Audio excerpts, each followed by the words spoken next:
South Sudan's first Vice President, Riek Machar, has been charged with murder, treason and crimes against humanity, among other things, sparking huge fears in a country still traumatised by civil war.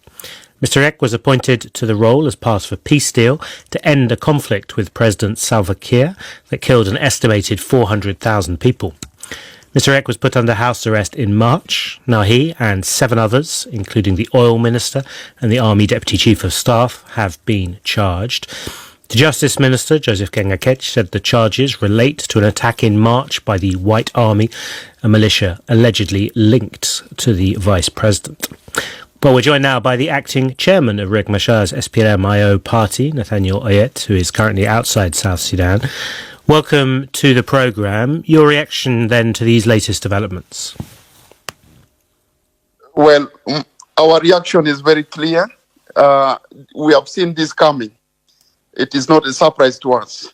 Since the president violated the terms of the peace agreement and arrested a signatory to the peace agreement, this is a slap on the face of the guarantors of the revitalized peace agreement.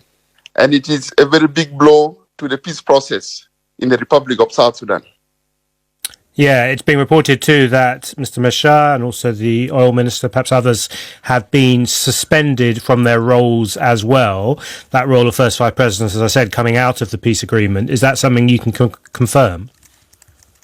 That suspension is invalid. Everybody who is appointed according to the terms of the peace agreement is appointed because the parties to the agreement have agreed to share power and to work together in a unity government.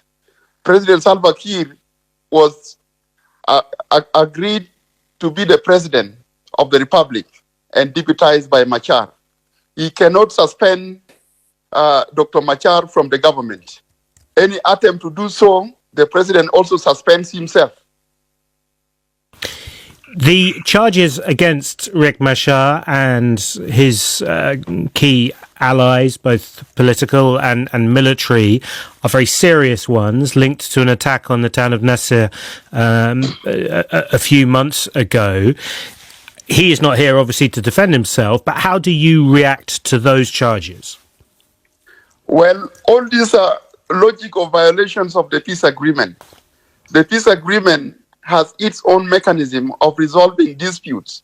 Should there be any problem in the course of implementation? The incident in Nasir is to do with the violation of the terms of the permanent ceasefire. If there is anything, it has to be investigated within the framework of the peace agreement. There is RJMEC that is monitoring the agreement. There is also ceasefire monitoring mechanism. If SPLMIG or the incumbent Tigonu had any query, they should have raised it to the rightful body. But we are not surprised, as I said, these are charges of dictators around the world. But that is not the same, what you just said, as denying any involvement of Riek Machar and the others with what was a very deadly incident in Nasir that resulted in the death of many South Sudanese soldiers, even a UN staff member too. Well, the confrontation in Nasir was between the White Army that had their own grievances against the forces loyal to Salva Kiir that were deployed there over the years, within the 7 years of the implementation. So we see no reason why the SPLMIG or President Salva Kiir should drag the first vice president in this conflict, which occurred between them and the White Army. But Riek Machar historically had very strong links with the White Army. The White Army fought on his side during the civil war from 2013 onwards. So it might be logical to assume that those connections continue. You know, in 2013, when the crisis started, Riek Machar was targeted and he fled his house with his family. And while behind in 2013 in Juba, the members of his community were also targeted. So their relatives in their constituencies, in the 16 counties of the Nuer inhabited counties. The Nuer ethnic group that Riek Machar belongs to, yeah. Yeah. the relatives of the victims reacted. So they met in the bush with Dr. Riak, and they decided that they would defend themselves. So the situation in Nasir was a continuation of what happened in 2013 when the regime decided to target a particular group, the Nuer-speaking group, where Machar comes from. What happens now, do you think? Riek Machar presumably will go to court. What happens to him? What happens to the peace process?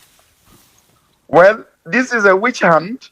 We believe that the president is determined to abrogate the agreement completely, to slap the faces of the grantors, and to charge the first vice president.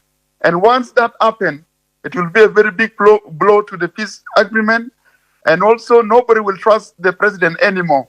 We don't see any possibility of future dialogue with the president if he can abrogate an agreement after 7 years of its implementation.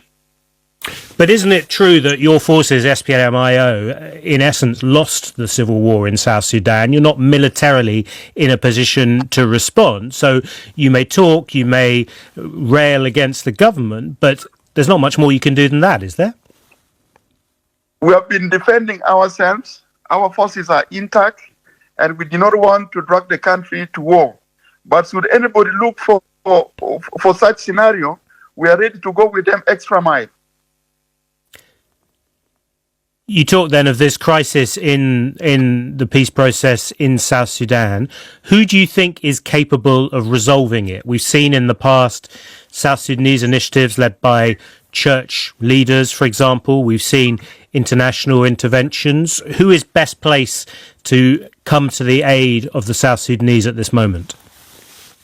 We now don't believe in local initiative because Salva Kiir is not a person that can be held accountable. He cannot be held accountable nationally or locally, neither even regionally.